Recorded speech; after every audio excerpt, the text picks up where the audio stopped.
सरकार के नए गाइडलाइन आने के बाद कई बदलाव शिक्षा नीति में आई है। जहाँ तक बोला जाए पढ़ाई को लेके कहीं ना कहीं लर्निंग स्किल और स्टडी टेक्निक्स के ऊपर आता है। आज हम आए हुए हैं मेरिटोरियस माइंड क्लासेस में। आपको बता दें कि शहर के सेक्टर 4 में ये है और कई दिनों से हम लोग इसके बैनर्स को देख रहे हैं शहर में। क्या है मेरिटोरियस माइंड?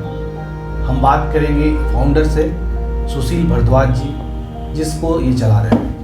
सुशील जी, बहुत बहुत आपका स्वागत है।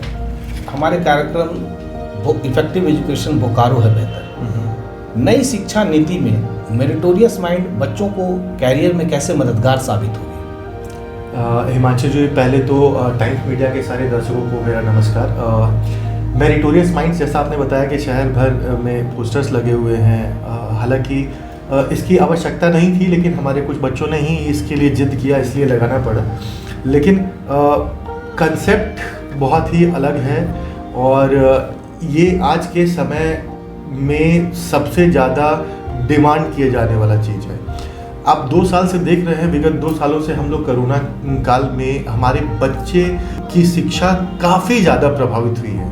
जो स्कूल्स और कोचिंग्स मोबाइल फ़ोन्स को बच्चों का दुश्मन बनाने पे लगे हुए थे, दुश्मन बताते थकते नहीं थे, 2 साल पहले की बात बता रहा हूँ, वो आज कोरोना काल में सारे इंस्टीट्यूशंस ने बच्चों के लिए मोबाइल कंपलसरी कर दिया।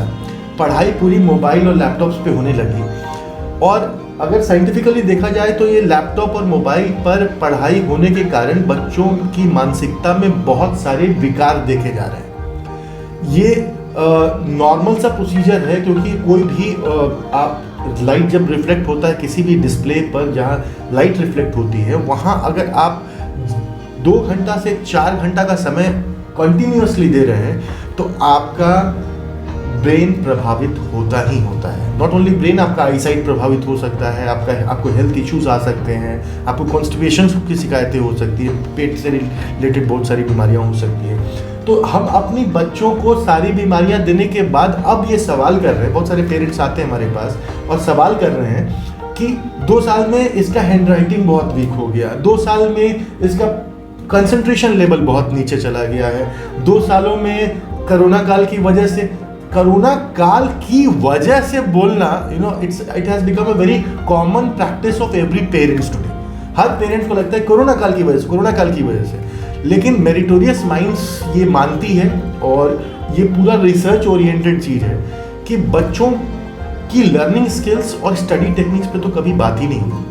स्कूली शिक्षा हमारे शिक्षा नीति का एक बहुत अभिन्न अंग है, लेकिन मुझे अच्छा लगता कि किसी स्कूल ने कभी पहल की होती इस चीज़ पर कि बच्चों के अंदर वो रोट लर्निंग न जाके, यानी रटने वाला ज्ञान न भरकर, हम लोग उनके कंसेप्ट्स क्लियरिंग पर बहुत फोकस की होती। और क्या बात होती हिमांशु जी कि भारत भी एक ऐसा देश होता जहाँ कोचिंग की आवश्यकता पड़ती ही नहीं। सबसे पहले हमारे जैसे कोचिंग इंस्टीट्यूट्स खुल रहे हैं, ये भी बहुत रेयर है, बहुत ही कॉमन है इंडिया में। लेकिन आप जब जाके डेवलप्ड कंट्रीज में देखोगे तो ये इट्स वेरी रेयर, मतलब you will hardly find any coaching institute over there. वहाँ क्यों नहीं कोचिंग की आवश्यकता है? क्योंकि स्कूली शिक्षा पर्याप्त है। स्कूल्स में लर्निंग स्किल्स और स्टडी टेक्निक्स की पर्याप्त तरीके से व्यवस्था की गई है, तो वहाँ के बच्चों को कोई कोचिंग की आवश्यकता नहीं है। मेरिटोरियस माइंड्स जब बोकारो आ रही थी और बोकारो में लॉन्च हो रही थी, तो हमारी सबसे पहली जो प्रायोरिटी थी वो थी, because everybody talks about quality education. अगर मैं यहाँ पे क्वालिटी एजुकेशन की बात करूँ तो every now and then you will be hearing this कि क्वालिटी एजुकेशन फोकस है। तो what is that quality of education? ये क्वालिटी किसको कहते हैं? सिर्फ टॉपर्स को चेस करने से क्वालिटी एजुकेशन हो जाती है? उन बच्चों का क्या होगा जो एवरेज और बिलो एवरेज परफॉर्म कर रहे हैं, जिनके अंदर बहुत सारी चीज़ें कौंध रही होती हैं कि मैं क्लास में फर्स्ट नहीं आ पाऊंगा। कभी बहुत सारे बच्चे तो even in the classroom I find 70 to 80% people surrendering over there कि अब मेरा तो फर्स्ट आने का कोई चांस ही नहीं बनता है, मैं तो कभी अव्वल आ ही नहीं सकता हूँ, चाहे जो भी कुछ हो जाए। वो एवरेज और बिलो एवरेज बच्चों की तादाद हर क्लासरूम में, इवन कोई भी बड़ा स्कूल हो, छोटा स्कूल हो, सरकारी स्कूल हो, हर स्कूल में इन बच्चों की तादाद सबसे ज़्यादा है।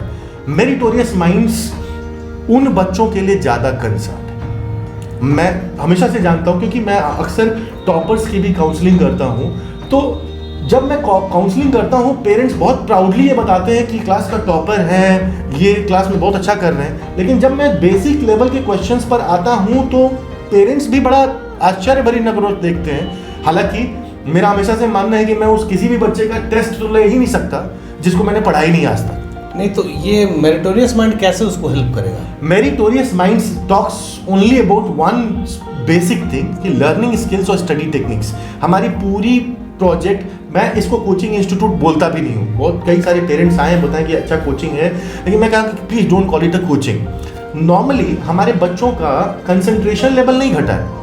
हम इस 2 साल के कोरोना काल के पहले की भी घटना है कि हमेशा से इंटरेस्ट लेवल पे कभी चर्चा ही नहीं की गई कि बच्चों को जो मज़ा गेम खेलने में आ रहा है, बच्चों को जो मज़ा टीवी देखने में आ रहा है, बच्चों को जो मज़ा अपना फेवरेट मूवीज़ या फेवरेट सीरियल्स देखने में आ रहा है, वो मज़ा बच्चों के लिए पढ़ाई में क्यों नहीं डेवलप किया जा रहा है। तो कौन सा स्टेप आप ऐसा उठाएंगे? तो हमारे यहाँ ऑलरेडी स्टेप्स उठा हुआ है। हमारे यहाँ जो भी बच्चे आते हैं, जैसे ही एडमिशन होता है, सबसे पहला प्रोसीजर है हमारा कि हम सबसे पहले एक बच्चे की ब्रेन मैपिंग करते हैं। अब आप नॉर्मली ये वर्ड्स बहुत लोगों ने सुना है ब्रेन मैपिंग, लेकिन ये करने की भी अलग अलग तकनीकें हैं और अलग अलग लोग अलग अलग ढंग से इसको प्रेजेंट भी करते हैं। तो बेसिकली मेरिटोरियस माइंड्स यही चाहती है कि हर बच्चा क्लास में सिर्फ पेपर पर टॉप ना हो, सिर्फ पेपर का टॉपर ना हो, उसको वास्तव में लाइफ में बहुत सारी चीज़ें उसके लिए बहुत मीनिंगफुल होती हैं। जैसे कि एक छोटा सा चीज़ है डिसीजन मेकिंग। आज हमारे